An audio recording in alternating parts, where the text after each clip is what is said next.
cards. Got the introduction. Main point 1. Main point 2.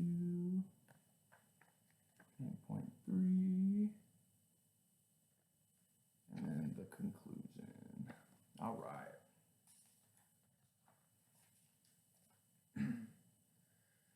Our first president, George Washington, who may be the most influential figure in American history, stated in his farewell address that the American people should not divide themselves into political parties, lest it would detract from the real problems in our government.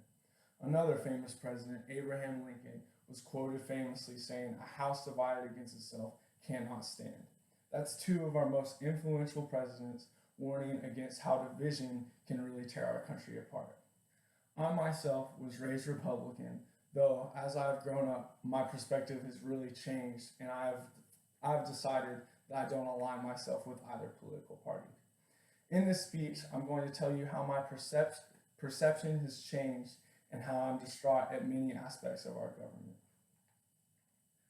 As I said, I was raised firmly Republican, and I had traditional parents who had lots of time to spend with me because they were retired.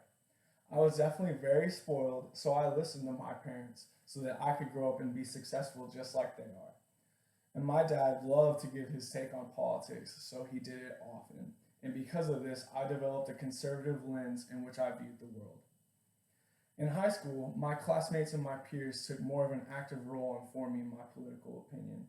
And though it was still fairly conservative, I noticed two things. One, that some of my friends had much more extreme values and ideals than I did, and that there were still some outliers who changed my perspective to be maybe a little more middle-leaning. Though, I wouldn't say my perspective really changed until I went to college. Mostly because I had a lot of courses that really changed my perspective. As a teacher, one of the most important things in the classroom is inclusivity, and that means that everyone in the classroom has the same access to you and the same access to the material in the same way. One of these courses that really changed my perspective in a not so obvious way was human sexuality. This really made me open my perspective to how women and members of the LGBT community could really have different values and expect different things from their government. Another class, cultural anthropology, really opened my worldview up to see how different people in the world live in different places. But the most influential class I've taken so far has definitely been American ethnic literature. In this class, we read a lot of books that gave a uniquely American perspective. One such book was a Native American who grew up in an assimilation school and essentially had her worldview stripped of her. Another one was a Puerto Rican immigrant who migrated to New York and joined the Communist Party.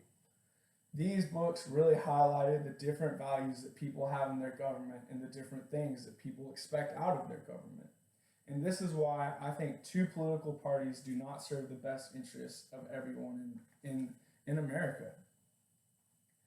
One reason I really despise the two-party system is because it makes the people easier to control and manipulate. And the most obvious example of this to me is racism. Racism was started in the Catholic Church in the 1500s, and it was used to separate the infidels in Africa from the Christians in Europe. And it really took a hold with Bacon's Rebellion in the 1700s in America. This is when there were white, black, and Native American slaves who all banded together to overthrow their plantation owners.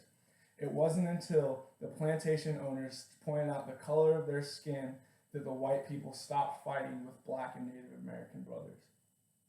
This may be an oversimplification of some of the events that happened, but it definitely highlights the fact that the government does not want the American people unified. Basically, our two-party system is developed to create teams, and you always want to be on the winning team, right? So what happens is you basically get this idea of the other team is what's ruining America, and our team is the good one. It paints these political ideologies as black and white topics, like abortion, pro-life or pro-choice. Are you anti-gun control or are you pro-gun control? It doesn't allow us to have any functionality on either side. And the media presents these topics as such and doesn't allow there to be any wiggle room. I think it would be better to tackle these issues together as a combined American people to have more of a functional representation with maybe more than just two parties. So, in conclusion, I grew up Republican, and now that I've gone to college, my worldview has definitely changed, and I cannot feel comfortable aligning myself with either political party. I encourage you to challenge your ideals, political and otherwise, and to help us grow together as the American people. Thank you.